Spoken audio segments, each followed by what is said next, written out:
Section 4. Pell, White Dock. Lucas Company Offices.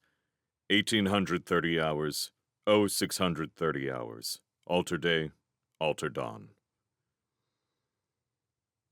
There were no disasters. John stayed in the office, rearmost of all the offices, took normal calls, worked his routine of warehousing reports and records, trying in one harried corner of his mind to map out what to do if the worst happened. He stayed later than usual, after the lights had dimmed slightly on the docks, after a good deal of the first shift staff had left for the day and the main day activity had settled down. Just a few clerks out in the other offices to answer, calm, and tend things till the alter-day staff came in. Swan's Eye went out unchallenged at 1446.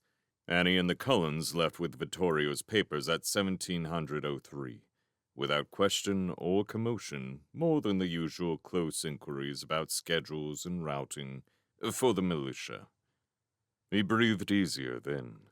And when Annie had long since cleared the vicinity of the station, beyond any reasonable chances of protest, he took his jacket, locked up, and headed home. He used his card at the door to have every minutest record and comp as it should be. Found Jessaud and Hale sitting opposite one another in silence in his living room. There was coffee, soothing aroma after the afternoon tension. He sank into a third chair and leaned back, taking possession of his own home. "I'll have some coffee," he told Bran Hale. Hale frowned and rose to go fetch it. And to Jessaud, "A tedious afternoon?" "Gratefully tedious," Jessaud said softly. "But Mr. Hale has done his best to entertain." "Any trouble getting here?" "None," Hale said from the kitchen. He brought back the coffee and John sipped at it, realized Hale was waiting. Dismiss him and sit alone with Jessaud. He was not eager for that. Neither was he eager to have Hale talking too freely, here or elsewhere. "I appreciate your discretion," he told Hale, and with a careful consideration. "You know there's something up. You'll find it worth your while more than monetarily. Only see you keep Lee Quayle from indiscretions. I'll fill you in on it as soon as I find out more. Vittorio's gone. Dayan's lost. I've need of some reliable, intelligent assistance. You read me, Bran?" Hale nodded. "I'll talk with you about this tomorrow," he said then very quietly. "Thank you." "You all right here?" Hale asked. "If I'm not," he said, "you take care of it." Hale nodded, discreetly left. John settled back with somewhat more assurance, looked at his guest, who sat easily in front of him.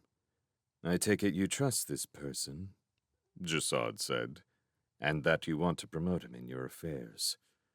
Choose your allies wisely, Mr. Lucas." "I know my own." He drank a sip of the scalding coffee. "I don't know you, Mrs. Jessaud, or whatever your name is. Your plan to use my son's ID I can't permit. I've arranged a different cover for him. A tour of Lucas' interests. A ship's outbound for the mines, and his papers are on it." He expected outrage. There was only a polite lift of the brows. "I have no objections, but I shall need papers, and I don't think it wise to expose myself to interrogation obtaining them." "Papers can be gotten. That's the least of our problems." "And the greatest, Mr. Lucas?" "I want some answers. Where's Dayan?"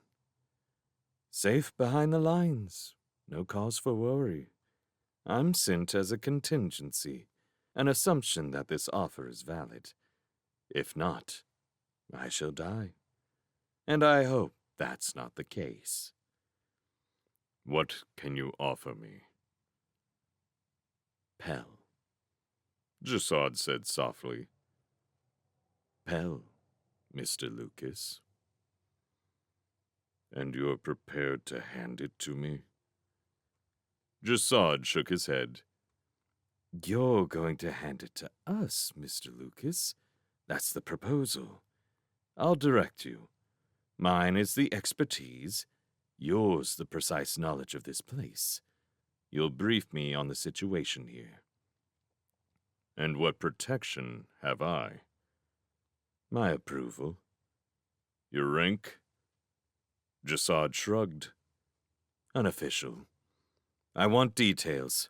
Everything from your shipping schedules to the deployment of your ships to the proceedings of your council, to the least detail of the management of your own offices. You plan to live in my apartment the whole time? I find little reason to stir forth. Your social schedule may suffer for it. But is there a safer place to be? This Bran Hale, a discreet man. Worked for me on Downbelow. He was fired down there for upholding my policies against the Constantines. Loyal. Reliable. Hale is. Of some of his crew I have some small doubt, at least regarding judgment.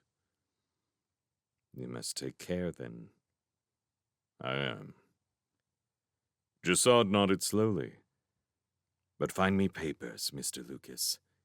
I feel much more secure with them than without. And what happens to my son? Concerned? I thought there was little love lost there. I asked the question.